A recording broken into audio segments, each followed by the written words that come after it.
Welcome, everybody. If you're just rolling in, come on into the room. We're excited to have you in here. And if you're willing, you can just add who you are and where you're coming from using the chat feature, please. We'll start rolling along in just a moment, getting going in 30 seconds. But we're just so happy to have you here.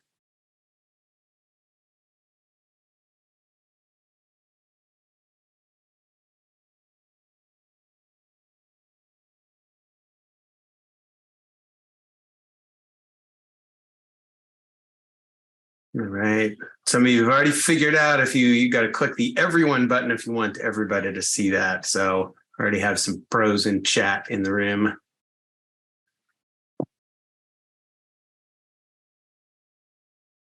Great to see a few familiar names out there. All right. And we'll go ahead and get rolling. If you want to add your information in there, please feel free. We want to make this nice and interactive throughout. Welcome, everybody. My name is Kent McIntosh. I am from the University of Oregon and co-director on the Center on PBIS. And no, I am not trying to do my best Nelly impression. You know, as much as you practice, sometimes that jump across the Grand Canyon just doesn't quite make it. But really happy to have you. And I'm very excited for the chance to work with these co-presenters here. So John and Cody, I'm going to ask them to introduce themselves to you here. All right, so I'll start off traditionally. So I'm Mudawika, and then that's John Gallo, Nasa Nemana. So hi, everyone. My name is John, and I'm Comanche. And then not in my traditional introduction, I use he, him pronouns, and I'm also at the University of Oregon as a fourth-year doctoral candidate. So excited to be here, and thank you for having me. Hi, my name is Cody Guion. I'm a special education administrator in Gresham, Oregon, which is a suburb of Portland. And my background in this area is I've worked with Native American communities across the nation in some different ways, helping to implement systems on PBIS, and I'm originally from southeastern Montana. I'm from the Northern Cheyenne tribe, and adopted into that tribe, and so that's I'm excited to be here. Excited to see you all. And I'm excited to learn from both of these gentlemen too, as well. As we do this in our webinars, and importantly for this one, I want to perform a land acknowledgement and give you a little bit of background. Although this is a virtual space, I am presenting at the Eugene, Oregon, which is the traditional indigenous homeland of the Kalapuya peoples. Following treaties between 1852 and 1855, the Kalapuya peoples were forcefully dispossessed of their traditional lands and moved to the Coast Reservation in Western Oregon. Today, descendants of the Kalapuya peoples are primarily members of the Confederated Tribes of the Grand Ronde and Confederated Tribes of the Siletz Indians, and continue to make important contributions to the area, to the region, to what is sometimes known as Turtle Island, and to the world. And if you want to know a little bit more, and if you want to acknowledge the land that you are on, there are a few different resources. One of the ones that I found useful for me is the link on the screen up there, nativeland.ca. And you'll hear us talk throughout about that importance of place in this webinar and in this content, the connection to the land that we are on, some that we are visiting on, some that we have traditional rights to. So feel free, if you'd like to, in the chat, acknowledge the land that you're on here. I also want to acknowledge the work of the Center on PBIS's Equity Work Group. We've been around for just about 10 years now. And although the membership changes over time, this is the current membership we have here. A lot of great contributions to the work. And even though the three of us are presenting and have contributed to some of this, it really is the work of a larger group, some people who are actually attending here as well. But I also want to learn from you all here. So I'm going to open up a poll, and it's got 2 questions on it. So you should see it up on your screen. One of them is, what is your primary level, meaning school, district, region, state, maybe state, region, or federal? And then the second one that you'll see here is, what is your primary role? What is your main role? So are you working primarily with students and their families? Are you working as a school administrator? Are you working as a district trainer or coach, district administrator, state or regional trainer or coach, or other? And other is going to be actually a fairly larger one when we start thinking about community members, primarily community agencies. And many of you are going to fit multiple roles. So it's perfectly fine to answer this in any way that you feel comfortable. So I'm going to keep the poll open for just a few more moments. And then I'll share the results just to get a sense from you all. All right. Here we go. Let me share the results with you. All right. So you should be able to see up on the screen right here. Most people, plurality at the state level, but we see region, district, some at the school. And this is great. This is really useful, and it matches what we were hoping for. And then you start looking at role, more people connected to that, more people in that state role, and a few people in that other category. Please do feel free, if you want to be a little bit more named and known. If you answered other in there, please feel free to answer in the chat what that other role actually is. All right. And throughout this webinar, we want this to be interactive. You've already seen, probably noticed, your audio and video are turned off because this is a webinar. Hand raising is also turned off as well. And so the 2 ways to get a hold of us, one of them is chat. And so you've got everyone, or you can go to the hosts. And you can also go to the Q&A if you want to ask a specific question, particularly if the chat kind of rolls along and people are answering some of those questions. The Q&A is a great place to cue us in here to the specific question that we'll be able to answer at the end or provide some resources through. So in the time that we have here, what we're going to do is share some of the background information that's most useful and most needed. And John will go through some of that. We'll talk about an approach for including a meaningful participation of elders, community members, tribal members, and families in our PBIS systems.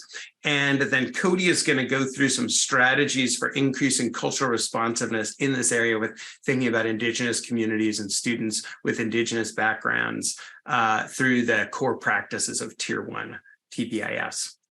Just to lay out a few ground rules for everybody, chat with us throughout, make it interactive, make it work for you. We also want you to speak or express your truth, knowing that your truth may be different from others, and that's fine. We want to make no assumptions about each other, except that we come to this work with good intention, knowing also that good intention is not enough to prevent harm, but we find it useful to say that we're coming to this space to do this work collaboratively, and we have this goal of lifting up outcomes for our minoritized students and families, and then get comfortable with discomfort. You know, some of this stuff is going to be challenging. At any given moment, you might feel like one of these 2 dogs, and that is perfectly fine, and it's perfectly typical. Many of you are also familiar with patterns of racial inequities in school discipline. This picture I have shown many times looking at the out-of-school suspension risk index. That's just a percent of students from each group that have been suspended out of school at least once during the school year. And these are 2017-18 data from the whole country. And so almost 100,000 schools. So many times when we look at this, we look at which group is the most exposed to exclusionary discipline. And if you look here, it is Black or African-American students at 12%. And so most of the time, and rightfully so, that's where we're focusing our energy. But for this webinar, we want to uplift and do some of the work with a group that is often made invisible in our communities and in our society. And so if you look over here for the federal term American Indian, Alaska Native, and we'll primarily use the term indigenous to describe that group, 7%, which is more than the average of 5%. And much more than the percent for white students. So indigenous students are over 2 times as likely as white students to be suspended at least once during the school year. And it's actually 2.3 times as likely. And sometimes when we look at that, many people look at these numbers and they say there's something about an individual or something wrong with their culture. And that is really the wrong lens that we want to be using to think about it. So I am going to hand it over to John, and John is going to describe in a little bit more detail some of the context for those numbers and those disparities.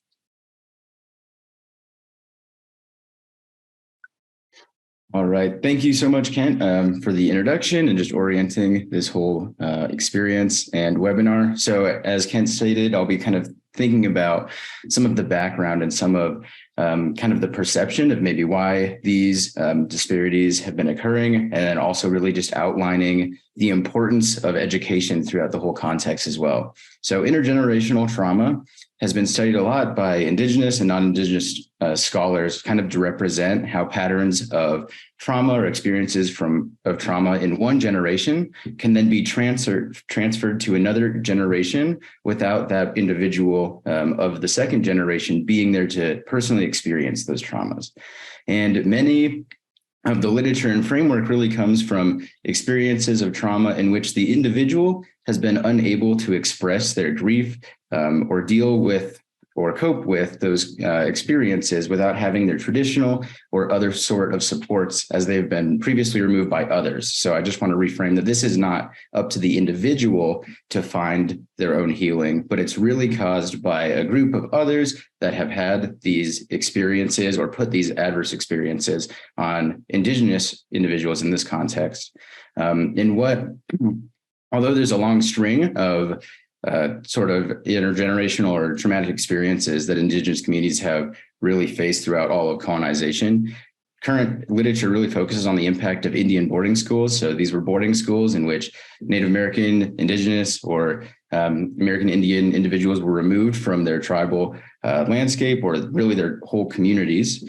And they were put into schools that were run by the US government, and they were forced to remove their culture, often cut their hair, often prohibit the way that they traditionally greeted or spoke to each other, remove their ceremonies. And these schools were very often filled with many, many students. The facilities were of poor quality, and there were also abusive kind of tendencies throughout. And what we see here when we look on our right is what may happen after these adverse childhood experiences, whether it be abuse, neglect, or some traumatic experiences happening within these boarding schools. This leads then to kind of reduced or poor development of coping strategies, as previous traditional coping strategies have been removed, and lesser meaningful and also kind of less quality coping strategies were then taught in replacement. And these can further increase stressor experiences, influence mental health, and can lead to post-traumatic stress disorder and really look into our coping strategies. And that's what I really want to emphasize here, is that the cultural practices that were removed and replaced with kind of these Western, more colonized strategies were not adequate coping strategies for what we have been kind of taught in how to use our traditional healing to cope and understand what has happened to us. And how this continues down throughout generations is these then turn into how individuals that have had these childhood experiences then relate to others, as well with systems, as well with their own communities. And this potential transfer and loss can kind of come through overall loss of cultural healing, the impact of mental health and parenting styles, and then also the temporary and permanent loss of community and culture. So boarding schools removed individuals temporarily, but this often came with sometimes a forced removal permanently, as some did not return home to their community and cultures, and then also a forced removal of culture in general, as they were not able to practice their language and then also use their ceremonies. And I really want to emphasize here that education has an area to promote these very positive, predictable, and supportive environments through the use of PBIS.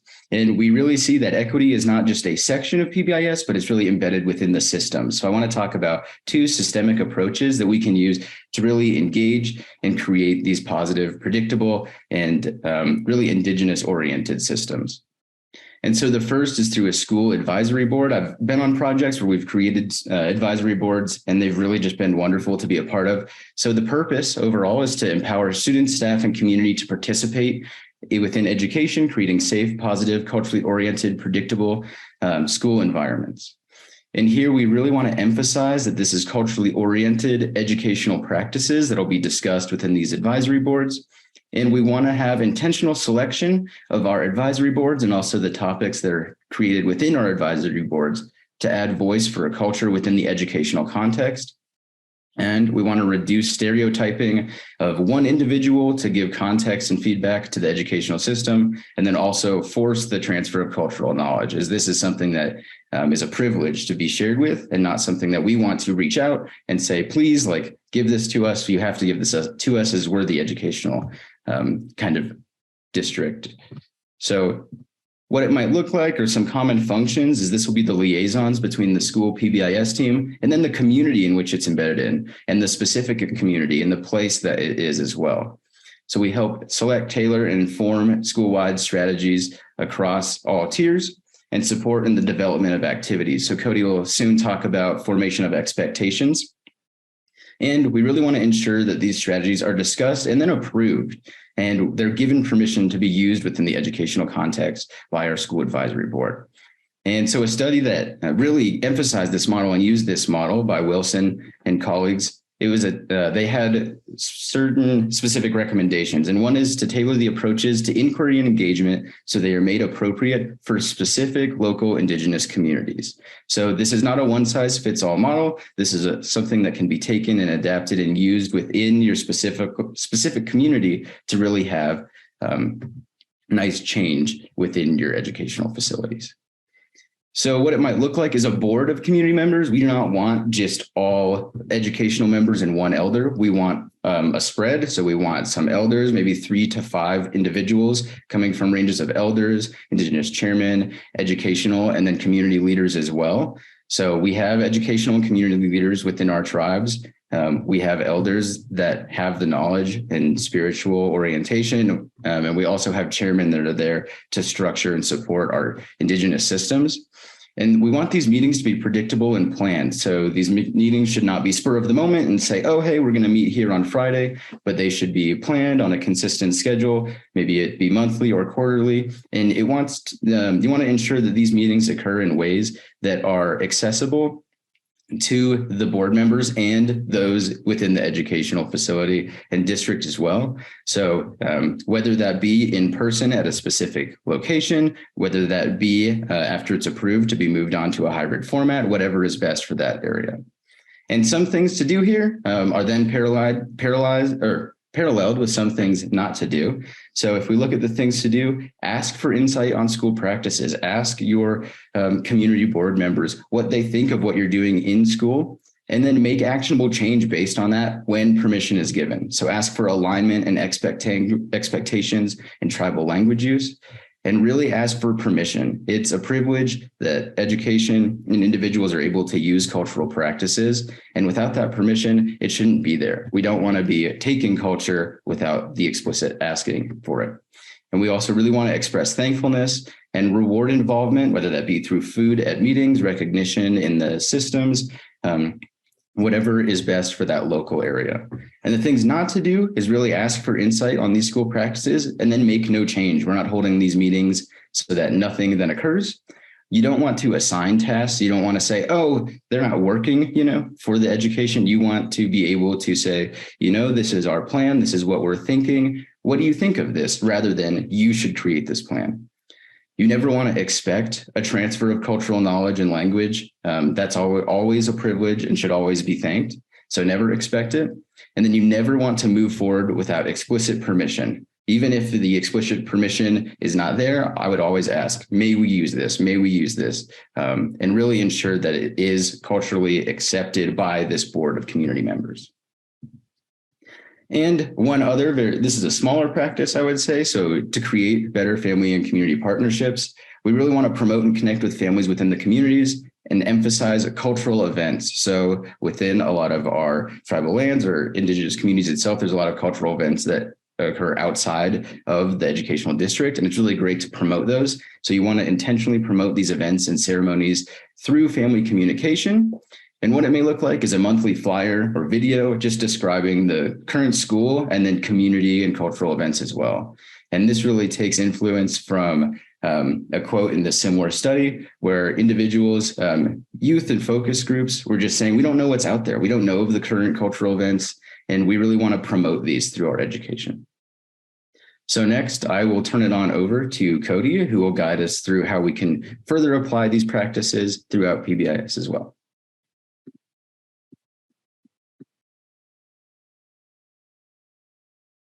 All right. Thanks, John, for that. I appreciate it. And so we're going to build off of what John was just talking about. And so that advisory board and those family and community partnerships are critical when doing this work. And so we'll talk about how we're going to embed those within the more traditional practices of PBIS and how we might adapt those to support indigenous communities. And one really great resource that we find ourselves going back to time and time again when I've worked with teams on this and districts and state departments on those kind of things is this PBIS culturally responsiveness field guide. And that this guide is a really great resource for tools and for some different things that you might incorporate as you're building strong PBIS systems across your communities. And so just putting a plug for that resource there. And then we'll talk a little bit about, how do we make some of this come to life? And so when we look at our tier 1 PBIS core practices, these should be familiar with people who have been doing this work. And if you're not, these are kind of the real, if you boil down PBIS, this is where a lot of the practices that are key to implementation. And the first one is just defining, having those clear school-wide expectations, defining those, making sure that they're clear for everybody, and then teaching and practicing those expectations. So actively teaching, actively practicing, looking at our acknowledgement systems around how do we acknowledge when we see pro-social behavior. And then when we see unwanted behavior, how do we respond with an instructional approach as opposed to a punitive approach or a exclusionary approach? And so looking at how do we respond instructionally, and then how do we use our data to continue to drive our decision making? And so we'll talk about each one of these in depth and how that works within indigenous communities and some things that we have found to be pretty successful. So the first one around defining school-wide expectations. These are on the right side here. You'll see kind of the critical features there of the baseline of being small in number, being memorable, making sure they're broad enough that they're covering a lot of the the behaviors that we want to see, they're positively stated, so we can reinforce that and teach that, and then culturally relevant, and we'll talk about some of that as well.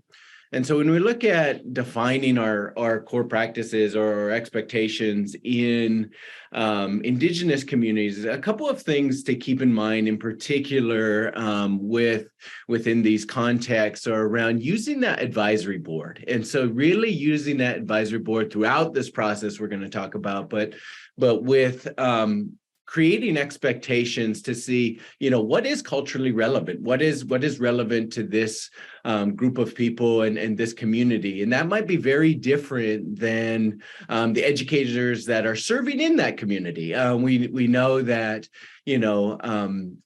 staff that are serving in those communities are not always indigenous and likely are mostly not indigenous. And so how do we utilize an advisory board to help bring about some of those expectations and those norms that are more consistent with the community as opposed to the individuals that have been educators in there? Using the language. So using if there's common language or languages, within that community, utilizing those that language in a way and helping your staff with pronunciation of different expectations there around using that language. It's a small thing, but it goes a long way of recognizing what we're trying to do there, and then using appropriate imagery. And again, as John said, all of these things are things that you want to run by your advisory board and ask them about, about what to use and how to use that, and what's okay and what's not okay.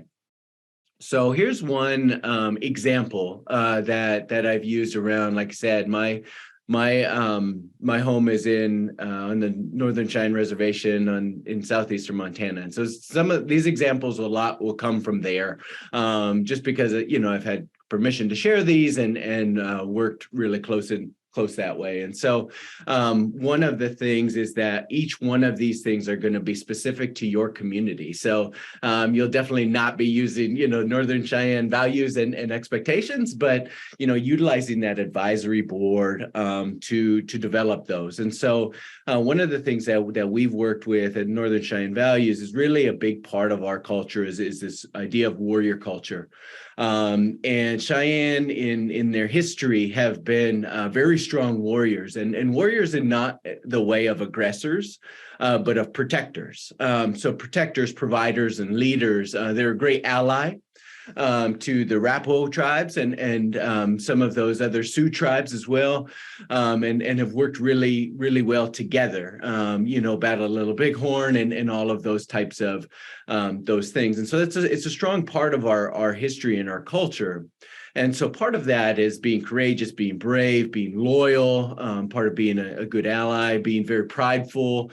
We have a very giving culture, and then learning and respecting from learning from and respecting our elders. And so those are some big things there. And on the right side, when you're looking at your screen there, looking at some of those expectations around you can see, be safe, be respectful, be responsible. And that's what they adopted initially on there.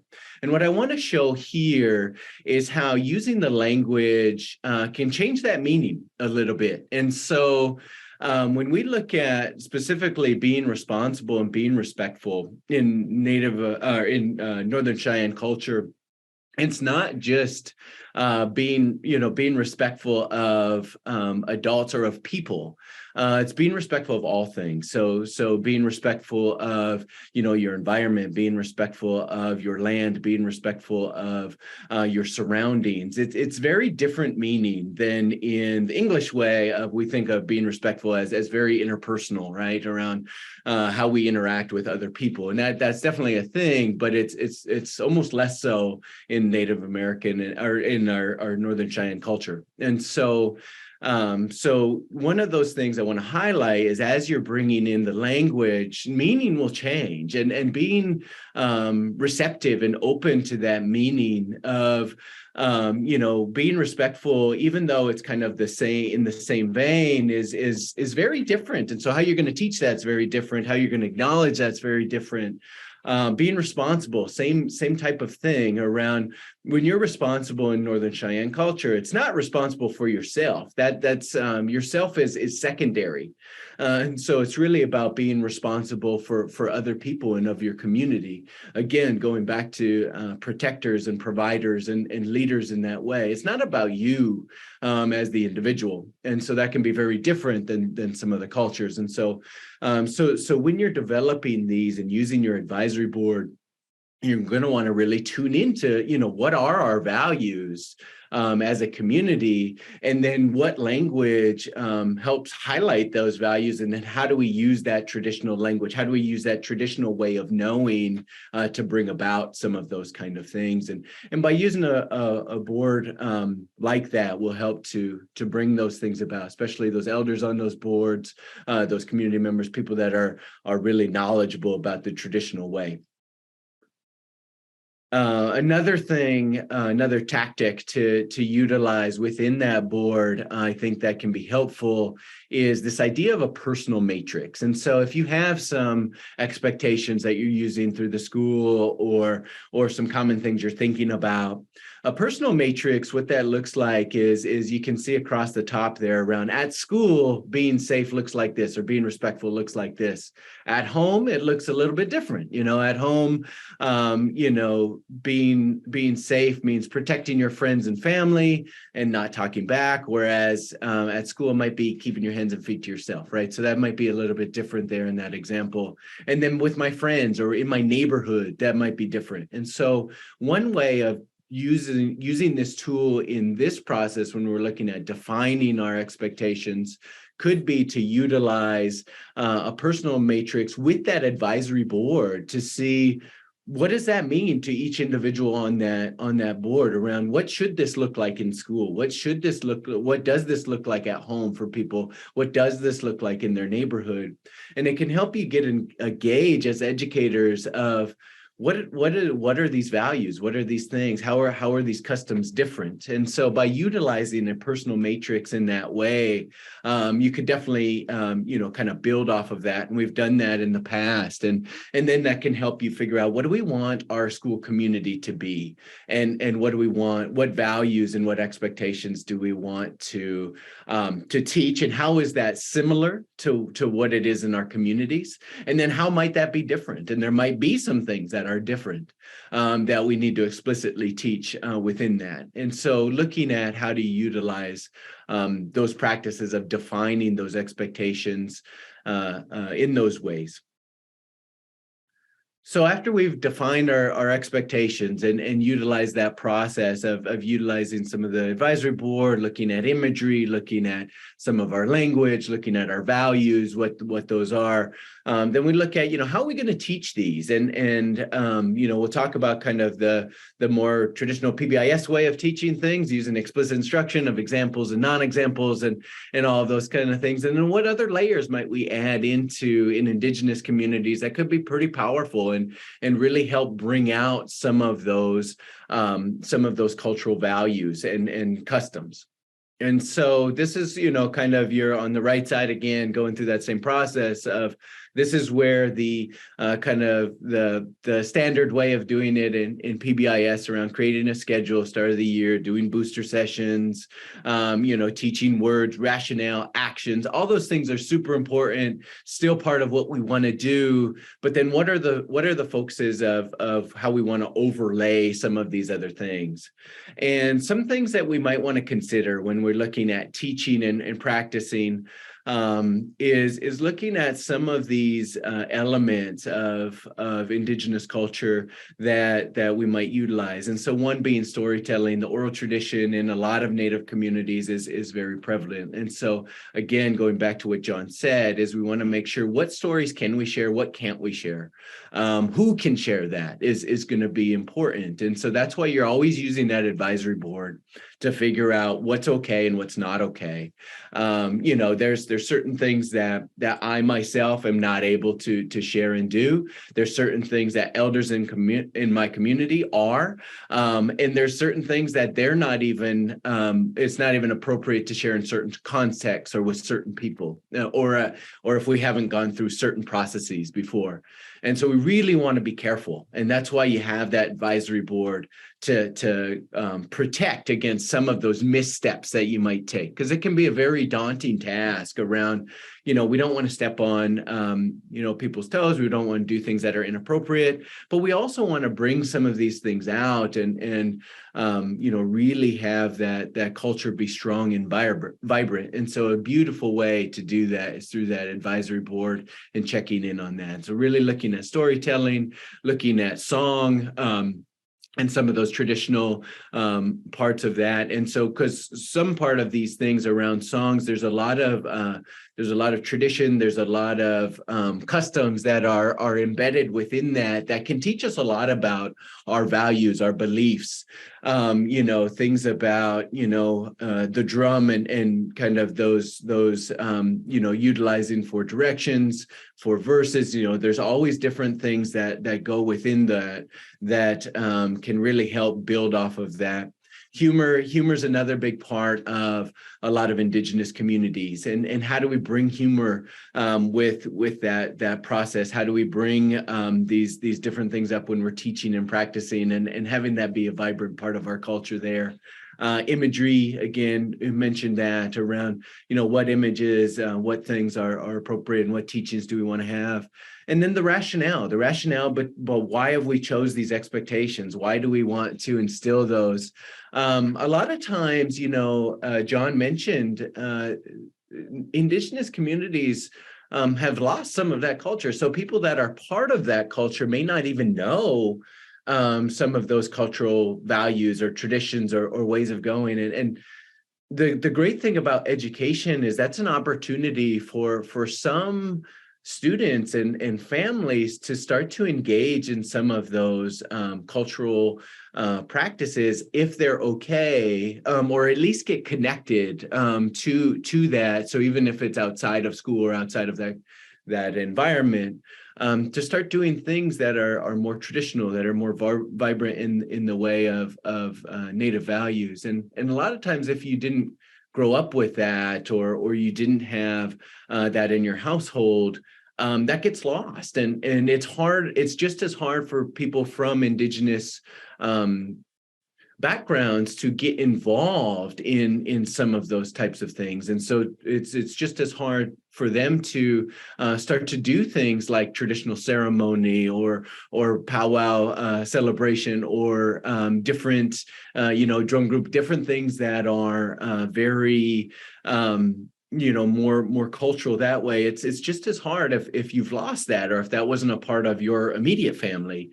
And so by teaching and practicing these things within school in an appropriate way, this can be kind of an opening or a door for a lot of Native indigenous youth and their families of how do we start to bring some of these things back, whether that be with language, whether that be with customs or tradition, and how do we blend that in with what's going on in kind of the contemporary world and what's going on in the more traditional ways of knowing.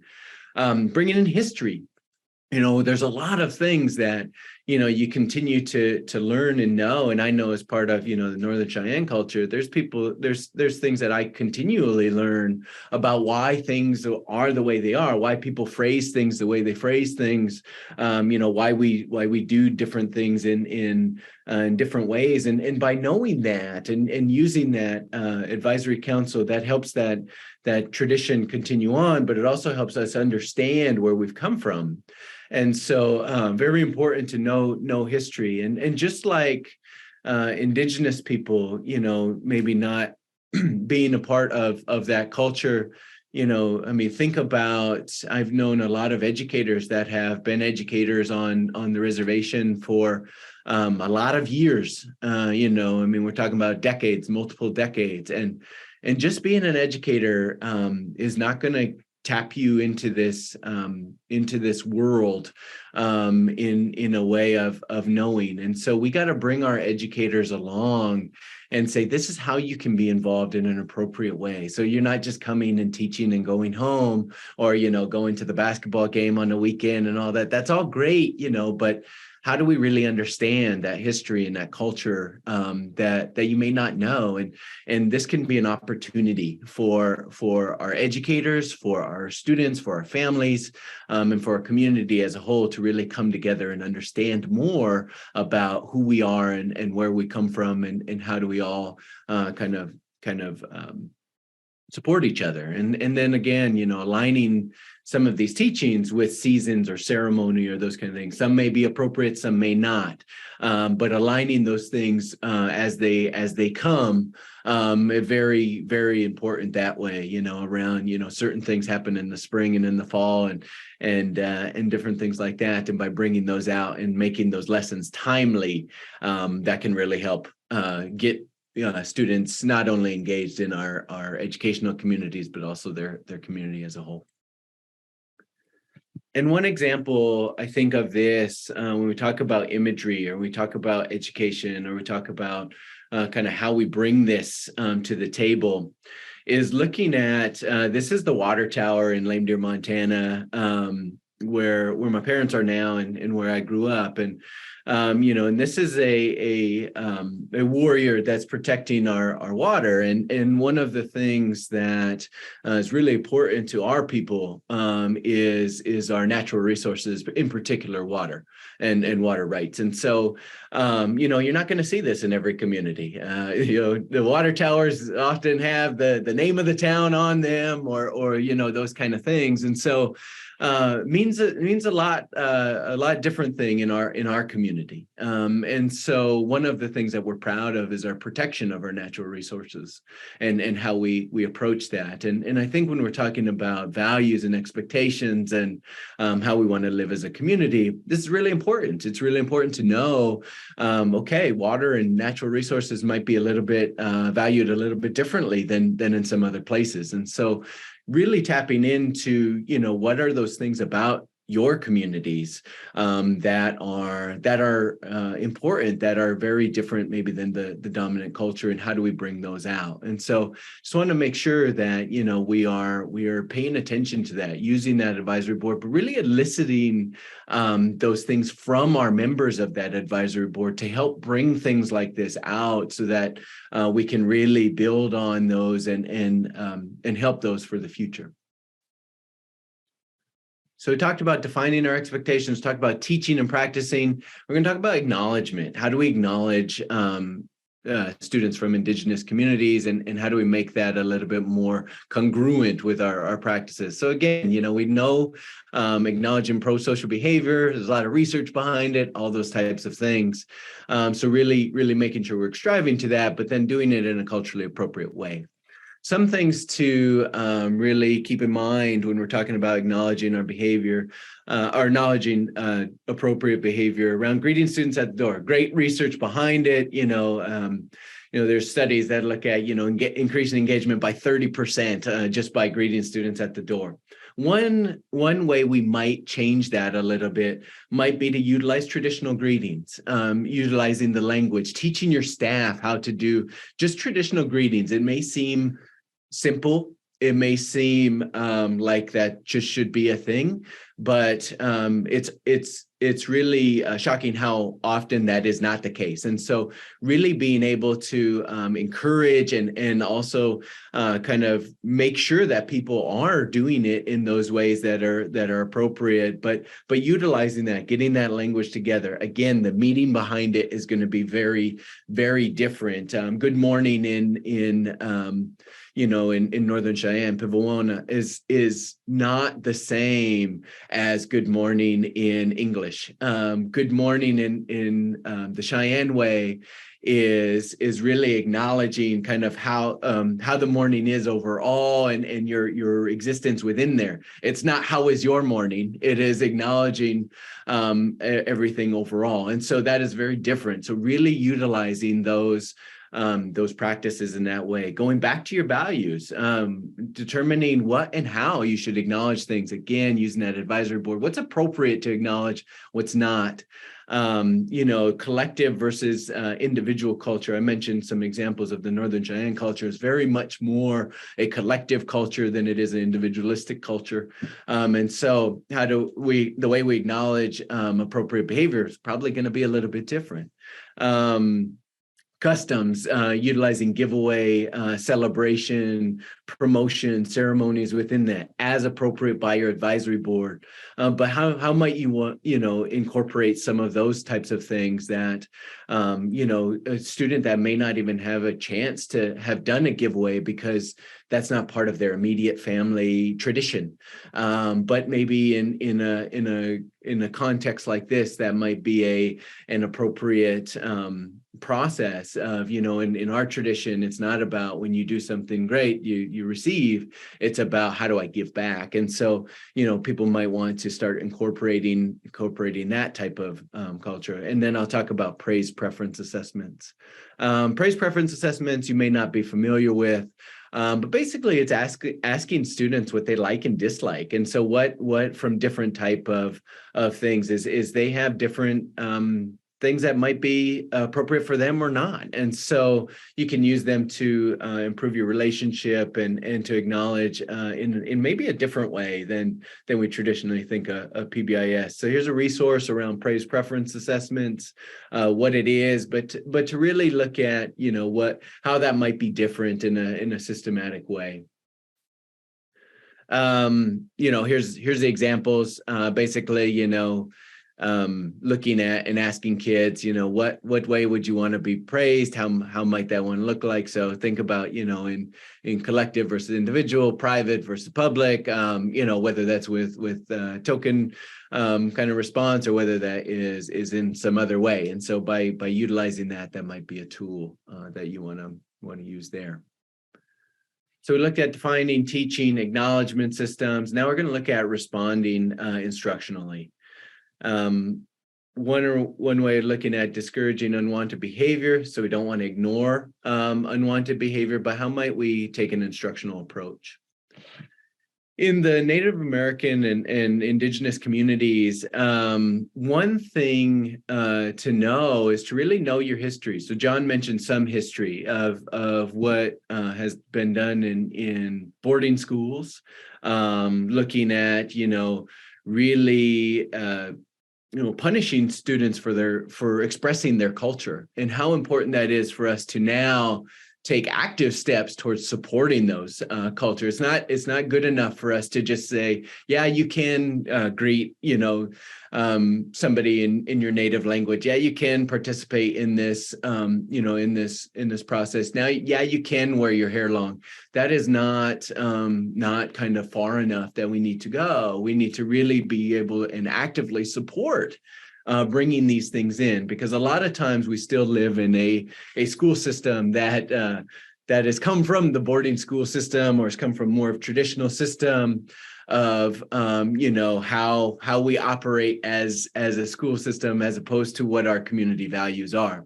And so knowing your history, knowing your community, knowing really what in the Northern Cheyenne tribe and in many other tribes, knowing what exclusion is historically and what it was. So in our tribe, to be excluded from your tribe was the severest form of punishment, to be banished. When we think about suspension from school, when we think about exclusion from the classroom, it's important to know that exclusion was the most severe of consequences in our history, and not something we should really take lightly. And so for infractions that are really, not that severe around what we're looking at with suspension or office discipline referrals can have a very different meaning in Northern Cheyenne culture than in other cultures. And so we want to be very careful about that and how people feel about that. In our traditions, one of the the practices when somebody is not is exhibiting unwanted behavior or is not meeting expectations, we talk about that means that they need more teaching or they need more opportunities, and that's a very much a cultural value. It's very much a traditional value around, elders would provide more practice and teaching and support. So really making sure that we are aligning with that. We know it's a good strategy for responding to unwanted behavior from the science and the support behind that, but also from a more traditional aspect. And like I said, some families and some community members may not realize that is more of a traditional way than suspending or punishment or excluding a student from school. And so really bringing that out, I think is important there. Really understanding differences and behavior and who's responsible.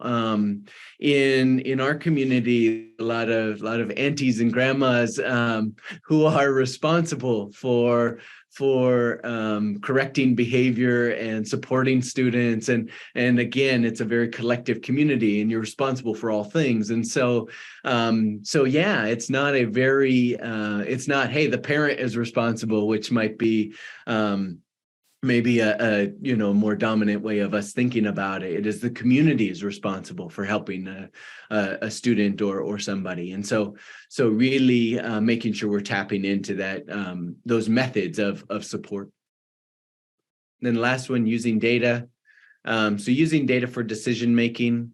Looking at one way to do that is PBIS has the feedback and input survey. And so as you establish these things through your advisory council and looking at, running all these things through, and you're implementing, another way is to look at, asking students, families, and school personnel, how is this going? What might we be changing? What is the things that we need to look at? What are some missteps that we might have taken?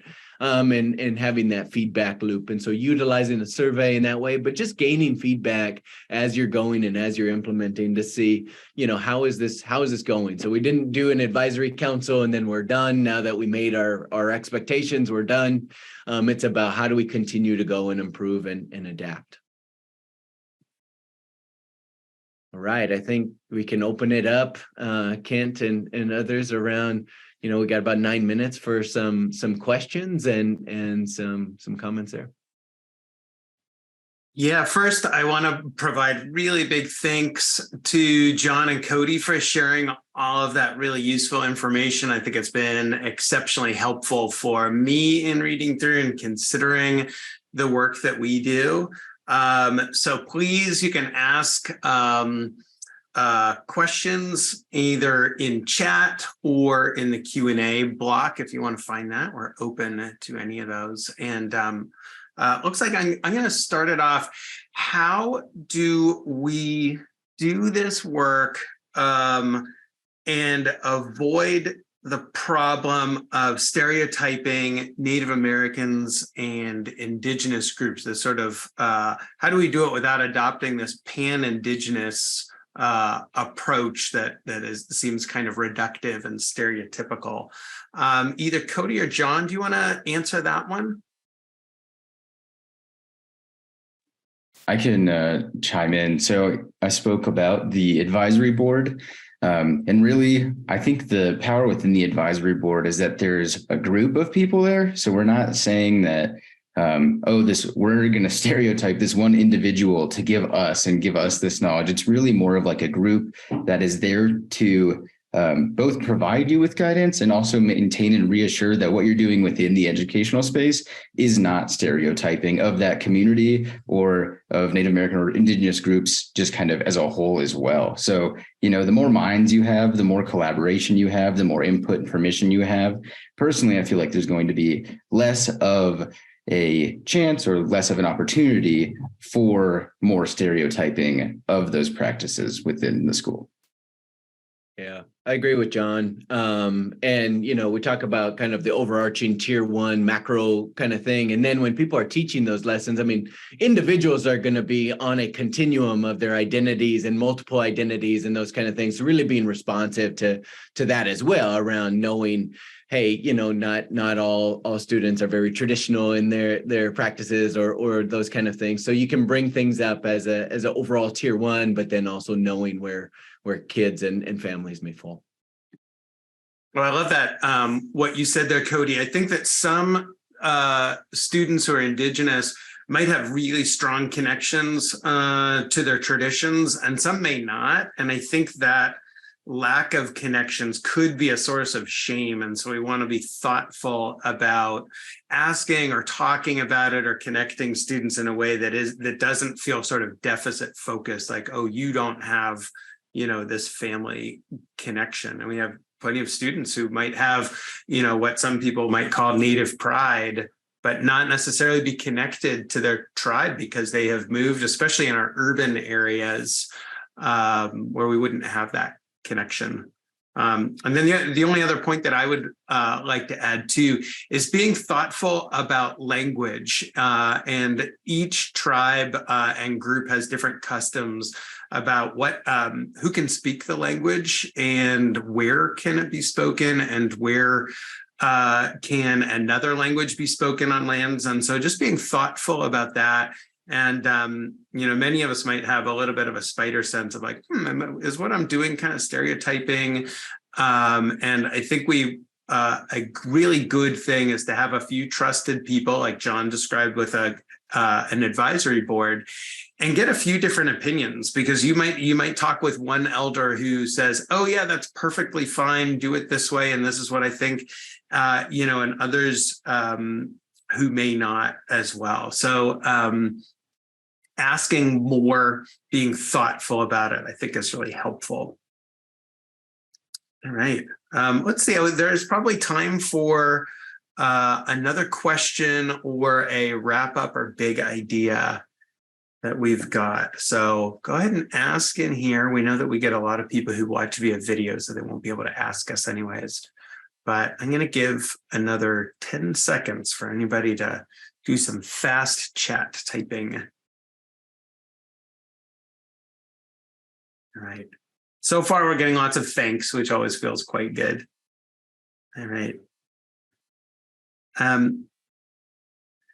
So any last words from you, John or Cody, before we sign off? I just want to say thanks to the educators for your work and also for being here. Being here is a step towards making these great education systems. And I just appreciate all the work that you all do. So thank you. Yeah. Thanks. And we're happy to help. People are happy to support and help. And so if you have anything or you're wondering about stuff, reach out. Our emails are there. And we know a lot of other great people doing this work too. Yeah, and you'll see here, Austin just posted the link for where the webinar will be. You'll have both handouts and this recording available to you among many other webinars and other topics on PBIS.org. So on behalf of John and Cody and Austin, our amazing help with IT, I want to thank you all very much and good luck in the work that you're all doing. Thanks, everyone.